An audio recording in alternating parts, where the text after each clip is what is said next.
L'ennesima vita spezzata sulla strada, perde la vita Riccardo, 19enne di Santa Maria di Sala. Il papà ha tentato di rianimarlo. Oggi sul luogo della tragedia, Rosa Bianchi, in suo ricordo. La chiesa di Belluno Feltre, con il vescovo e i fedeli radunati in piazza San Pietro e Canale d'Agordo per la beatificazione di Papa Luciani. Domenica prossima in piazza la celebrazione del ringraziamento. A Mestre Marghera si sta assumendo un fenomeno in forte crescita, il furto di marmite catalitiche delle auto sul mercato nero, valgono cifre esorbitanti. Feste e colori hanno illuminato la laguna con il ritorno della regata storica senza restrizioni, la vittoria con il gondolino rosa con i campioni di canoa di Sant'Erasmo, Andrea Ortica e Jacopo Colombi. Vive assediato da zanzare e pantegane a causa della mancata manutenzione di un fosso che costeggia la Noalese. Nonostante sia rivolto a diversi enti, non è ancora riuscito a risolvere il problema. Il giorno dopo il grande trionfo di Monica, secondo film italiano alla Mostra del Cinema in Lizza per il Leone d'Oro, sentiamo le emozioni del regista Andrea Pallaoro. Sara Pilla, la gondoliera 22enne che desidera arrivare sul palco di Miss Italia, ha conquistato la fascia di Miss Social Veneto che la porterà alle prefinali nazionali. Edizione di Venezia dei nostri telegiornali, buonasera e ben ritrovati. Lo avete sentito dai nostri titoli in apertura, tanta cronaca ma anche tanta attualità, ed è proprio di attualità che parla il nostro sondaggio di questa sera. Parliamo infatti di caro energia. La domanda è giusto togliere le sanzioni alla Russia? Se siete d'accordo chiamate lo 0422 16 26 691, invece se non siete d'accordo e quindi la risposta è no, chiamare lo 0422 16 26 690. Vi ricordiamo che lo squillo è gratuito e il risultato di questo sondaggio questa sera su Ring. Passiamo ora alla cronaca. Ennesima vita spezzata lungo le strade del veneziano, a perdere la vita Riccardo, 19enne di Santa Maria di Sala. Sulla Nolese Sud nessuna traccia di frenata o altro segno, e il mazzo di rose bianche lasciate oggi sul campo dove si è consumata la tragedia a testimoniare dove Riccardo Gallo, 19 anni, compiuti a luglio, ha perso la vita domenica scorsa all'alba a bordo dell'auto guidata dalla neopatentata fidanzata con altri 3 amici, tutti di Veternigo di Santa Maria di Sala. Stavano rientrando dalla serata in discoteca da Noale quando, per causa del vaglio degli inquirenti, l'auto è uscita fuori strada carambolando su se stessa e finendo proprio lungo il campo a bordo carreggiata. Un impatto tremendo, con Riccardo, sembra fosse senza cintura, sbalzato letteralmente fuori dall'abitacolo. Il ragazzo era molto conosciuto tra la comunità salese anche per l'attività di barbiere del padre. Sono stata a portare le condoglianze dell'amministrazione alla famiglia e anche mie personali, essendo una famiglia che conosco da tantissimi anni. Tra i primi ad allarmarsi perché non vedeva rientrare il nipote, la bisnonna di 102 anni, con il padre del ragazzo, Mirko, subito sul luogo dell'incidente, ha tentato più volte di rianimare il figlio, ma le ferite riportate da Riccardo erano troppo gravi e l'urto con il terreno non gli ha lasciato scampo. Il 19enne non respirava più da diversi minuti. Il dolore quando si entra in una famiglia che ha perso da poche ore un figlio così giovane, entri nel dolore della famiglia e ne resti sconvolta, e oggi mi sento veramente così. Ora l'auto è sotto sequestro, sottoposta all'alcol test e alla fidanzata, feriti ma non in modo grave 2 dei 3 ragazzi passeggeri, con il terzo grave ma non in pericolo di vita. E la chiesa di Belluno Feltre ha vissuto con indescrivibile gioia il giorno della beatificazione di Papa Luciani. Domenica prossima in piazza Luciani la celebrazione del ringraziamento. Sono attese 2000 persone domenica prossima a Canale d'Agordo alla celebrazione solenne di ringraziamento per la beatificazione di Papa Giovanni Paolo I. Con il vescovo di Belluno Feltre Marangoni saranno presenti il cardinale di Venezia, il vescovo di Vittorio Veneto e il vescovo emerito Giuseppe Andric. Ieri mattina la chiesa bellunese con la sua guida e i fedeli riuniti in piazza San Pietro e in piazza Papa Luciani a Canale d'Agordo ha vissuto con indescrivibile gioia la beatificazione di Giovanni Paolo I, che sarà ricordato ogni anno il 26 agosto agosto, giorno della sua ascesa al soglio pontificio. Nel paese natale di Albino Luciani il via vai di devoti ieri è stato costante, oltre 500 persone hanno fatto la fila all'ufficio comunale per lo speciale annullo filatelico, altre centinaia, riferisce la Fondazione Papa Luciani, si sono rivolte agli addetti per fare apporre il timbro speciale su immagini del Beato. Andi rivieni senza sosta anche al Museo Papa Luciani e nella parrocchiale dove campeggia la statua in bronzo ad altezza naturale di Albino Luciani. Gli aneddoti sulla figura del Papa del sorriso e dell'umiltà affollano i ricordi di chi ha avuto il privilegio di conoscere personalmente il Beato, come Don Nereo Tommasi, assistente spirituale degli Scout di Venezia, quando Luciani della città lagunare fu patriarca, titolo che mai durante gli incontri precedeva il suo nome. Andavamo periodicamente a salutare, a fare gli auguri alla patriarca. Conserva un ricordo prezioso? Sì, era peccato una presenza proprio così molto paterna, per cui non si stava lì a fare il calcolo, come si voleva chiamarlo. Grande commozione anche nelle strutture sanitarie della provincia. L'ULSS Dolomiti ha comunicato che l'ospedale di Agordo sarà intitolato a Papa Luciani, uomo di fede, di studio e grande attenzione ai più fragili, esempio di umanità e di dedizione all'altro. Torniamo alla cronaca. A Marghera e a Mestre si sta assistendo a un fenomeno in forte crescita, il furto di marmite catalitiche delle auto. Ecco come si è ritrovata l'auto una signora di Marghera, senza il catalizzatore di scarico, rubatole da ignoti. Se n'è accorta dopo aver lasciato la vettura in sosta, quando, al termine della giornata lavorativa, una volta messa in moto, l'auto roboava come quella da rally. Ne sono successi parecchi, solo tra i miei clienti ne avrò fatti 5-6.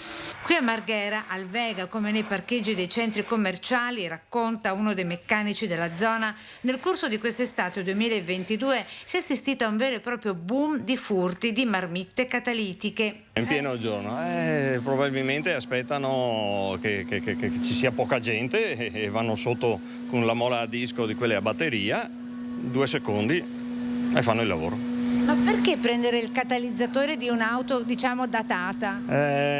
Non si sa di preciso se viene adoperato per riutilizzarlo in altre macchine o perché dentro all'interno c'è del titanio. Dal furto seguono poi 2 strade, quella in cui il titanio con gli altri materiali preziosi presenti nel catalizzatore, tra cui platino e rodio, viene estratto e poi rivenduto, o la più semplice in cui nel mercato nero del commercio viene rivenduto il pezzo intero in quanto raro. Certo costo anche più che altro. Ed ecco l'oggetto a portata di ladro che gli permette di guadagnare cifre esorbitanti, la mola a disco a batteria. Tagliano i 2 tubi e fine, portano via il pezzo. 2 minuti il tempo del furto, decine le denunce a carico di ignoti nel commissariato, diverse centinaia di euro il conto a carico dei malcapitati automobilisti. Il pezzo di ricambio si trova o non si trova? Ho telefonato, adesso stiamo a vedere, mi danno informazioni perché nuovo si trova ma avrà una cifra da capogiro. Festa e colori hanno illuminato la laguna con il ritorno della regata storica in Canal Grande. A Venezia sono tornati a risplendere i colori e l'entusiasmo della regata storica. La vittoria del gondolino rosa con i campioni di canoa di Sant'Erasmo, Andrea Ortica e Jacopo Colombi ha concluso la giornata di festa sul Canal Grande. L'imbarcazione rosa è riuscita a prevalere sul gondolino rosso del pluricampione Rudy Vignotto con il figlio Mattia di 25 anni, arrivati terzi in una gara però giocata per lunghi tratti alla pari. La regata ha portato in Canal Grande le imbarcazioni che celebrano il percorso millenario della città sotto gli occhi di turisti e residenti. Una giornata all'insegna dello sport e della rievocazione storica, perché da un lato si è svolto il vero e proprio evento di voga alla Veneta, dall'altro la celebrazione della città dal punto di vista dell'acqua. Alle 16 l'immancabile tradizionale corteo storico e dalle 16:30 è stata la volta delle competizioni vere e proprie nelle diverse categorie. Davanti al palco galleggiante allestito per l'occasione si sono susseguiti in precedenza gli arrivi di schi e maciarelle, giovanissimi e caorline a 6 remi, in attesa della conclusione con le donne su mascarette e i gondolini a 2 remi. Nel corso della giornata il sindaco Brugnaro ha accolto gli ambasciatori giapponese e ucraino. E uno striscione appeso sul Canal Grande, 300 volantini sono stati distribuiti alla macchina della regata storica per chiedere che il Gazzettino resti a Venezia. E di pochi giorni fa infatti la notizia di una chiusura temporanea della sede lagunare con trasferimento nella sede centrale di Mestre. Il gruppo 25 aprile e l'associazione Venezia.com hanno lanciato un appello attraverso lo striscione appeso a una finestra sul Canal Grande. E ora apriamo la pagina della politica, presentati i candidati veneti di Più Europa, obiettivo di queste elezioni raggiungere il 3%. Raggiungendo il 3% potremo ottenere anche dei parlamentari nei collegi plurinominali, cosa che per noi è molto importante, è un obiettivo che siamo certi di riuscire a raggiungere questa volta. Ed è il 3% l'obiettivo di queste elezioni per Più Europa, percentuale che in semplici numeri si traduce con circa 1 milione di voti, risultato raggiunto nelle precedenti elezioni europee e sfiorato nelle elezioni politiche del 2018. Nel 2018 noi siamo arrivati al 2,6, ma la coalizione, solo il Partito Democratico, lo prendo come esempio, ha eletto 41 parlamentari. Di questi 41 parlamentari 19 sono stati eletti per la differenza che nel 2018 è riuscito a fare Più Europa. Per cui chi pensa che il partito che non raggiunga il 3% sia un voto sprecato, non è così, perché contribuisce alla vittoria di un'alleanza di centro-sinistra in una battaglia contro, diciamo, la destra sovranista, o limita il numero dei parlamentari che la destra sovranista potrebbe fare. Una sfida politica all'ultimo voto dove saranno i territori a fare la differenza, territori che ora devono giocare la partita del PNRR, piano che Più Europa dice di attuare subito, respingendo così al mittente le proposte di revisione arrivate soprattutto dal centrodestra. Il PNRR è una grandissima opportunità che l'Europa ha dato a disposizione dell'Italia e andrà gestito con efficienza ed efficacia, con forte responsabilità, tanto a livello nazionale quanto soprattutto a livello territoriale. Questo è l'obiettivo da parte di Più Europa e mio personale, portare sui territori la maggior possibilità di sviluppo economico che il PNRR può dare, tanto alle famiglie quanto alle imprese. E a proposito di territorio, l'altra partita in Veneto rimane quella dell'autonomia. L'autonomia del Veneto viene richiesta dalla Lega da 1780 giorni circa. E ancora oggi continuano con il mantra dell'autonomia del Veneto. Più Europa è un partito federale, federalista a livello europeo. Noi poniamo la centralità dei territori all'interno di un mosaico nazionale. Risulta comunque strano che la Lega, forte della propria autonomia, della propria storia legata all'autonomia, sia con un partito, quello di Fratelli d'Italia, che invece è storicamente romanista e centralista. In questa campagna elettorale ci si interroga anche sull'opportunità o meno di togliere le sanzioni alla Russia. Le risposte di Vota la Vita, Italia Sovrana e Popolare e Unione Popolare. Io direi subito sì, perché effettivamente noi cittadini che paghiamo le tasse abbiamo diritto ad avere un servizio, cioè almeno il gas, almeno l'elettricità e così via. Ci sono vari aspetti che devono essere ovviamente verificati, cioè questi aumenti sono veramente collegati con la Russia oppure c'è qualche altro discorso? Noi abbiamo fatto dei contratti decennali a un prezzo basso del gas e quindi questi aumenti non sono esattamente correlabili. Le sanzioni alla Russia vanno tolte senza se e senza ma non è il tema. Le sanzioni alla Russia non dovevano essere messe, non doveva essere l'Italia capofila più realista del re a portare avanti questa vera e propria guerra, se vogliamo usare una parola forte, ma di fatto lo è, contro il popolo russo.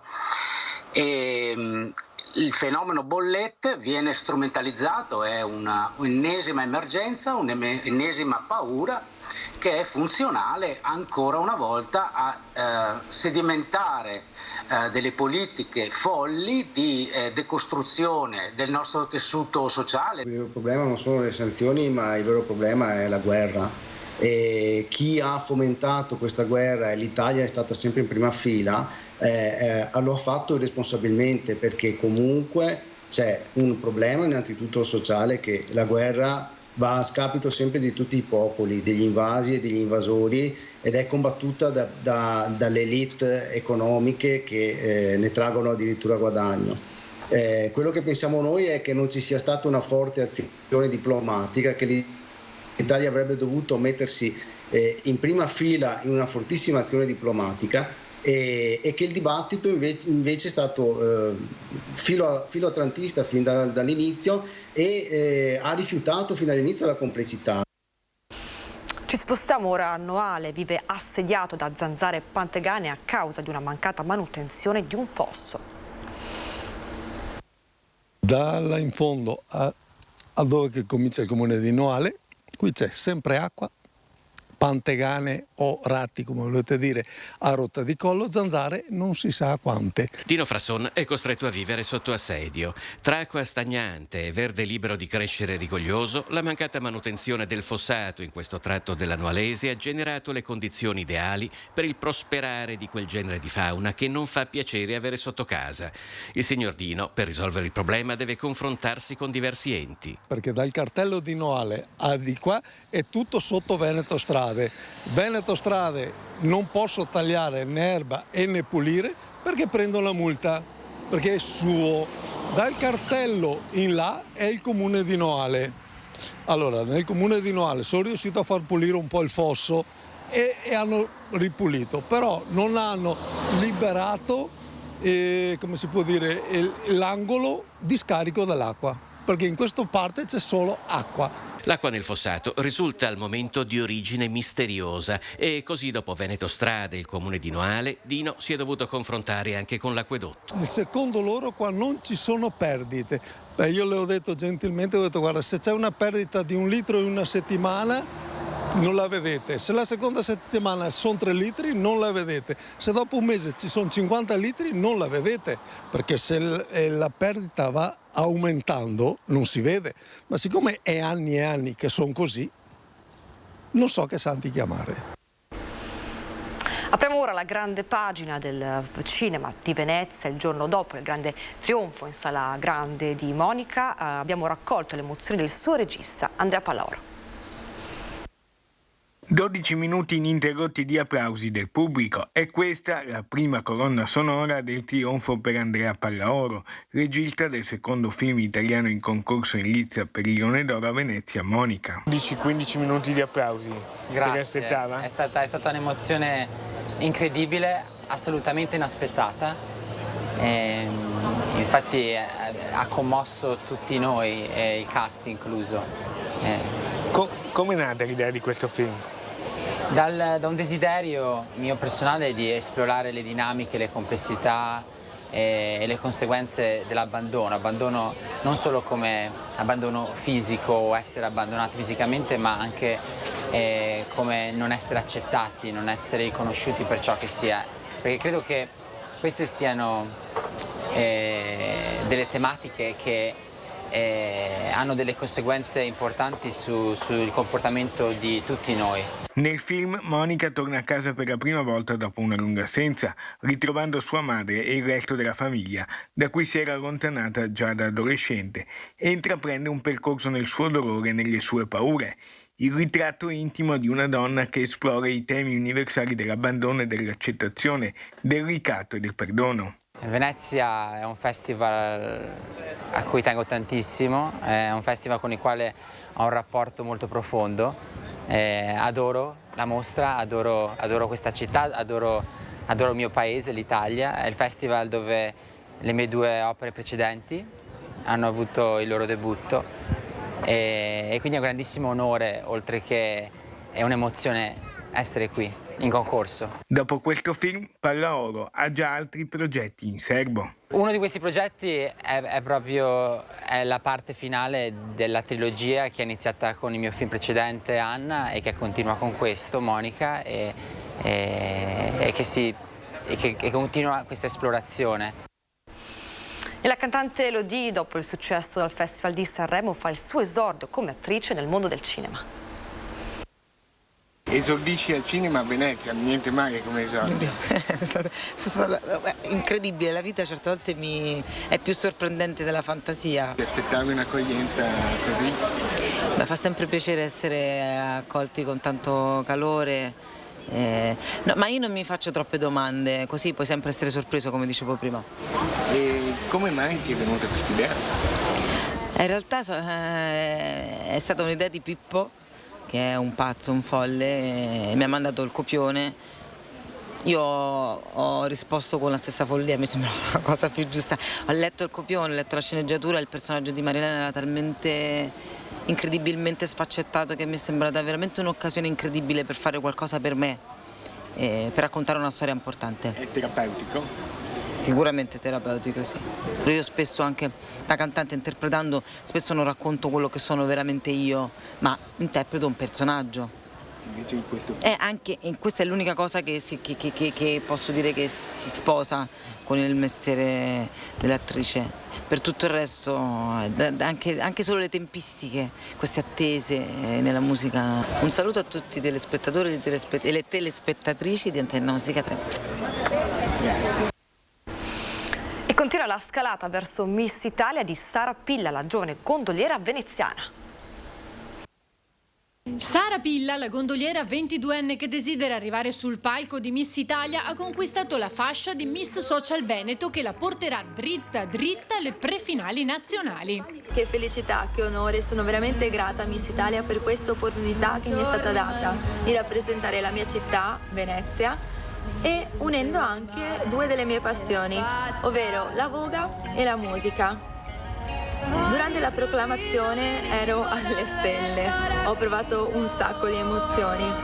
Poi eravamo in Piazza Aurora, dove hanno proiettato su un mega schermo il mio video, la gente ha iniziato ad applaudire e io non riuscivo a crederci. Una splendida gondoliera con la passione del canto, e proprio il suo video mentre rema e canta è tra quelli più apprezzati, in una Venezia che vede solo 5 gondoliere donna. Non vedo l'ora di arrivare alle prefinali nazionali e dimostrare quanta grinta e quanto carattere ho da vendere e soprattutto quanta voglia di fare. Nel frattempo Sara continuerà a vogare, scrivere canzoni e naturalmente aggiornare i suoi social. Amo la mia comunità, tenermi sempre in contatto con le persone, raccontare della mia vita, cosa mi accade, e non vedo l'ora, vi aspetto tutti là per parlare un po' insieme e ci vediamo presto alle prefinali nazionali di Miss Italia. Un bacione dalla vostra gondoliera, Miss, e buona fortuna a noi. Questo è l'ultimo servizio, ma vi ricordo che questa sera alle 21:15 ci sarà Ring con il nostro vice direttore Ferdinando Avarino. Ospiti di questa sera il senatore Andrea Ostellari della Lega, Paolo Cagnan con direttore Gruppo Gedi, l'onorevole Mattia Fantinati di Impegno Civico, Cristina Manes del Movimento 5 Stelle e Luca Teodori per Vita. Vi lasciamo ora alle previsioni meteo, grazie per averci seguito, buonasera a tutti.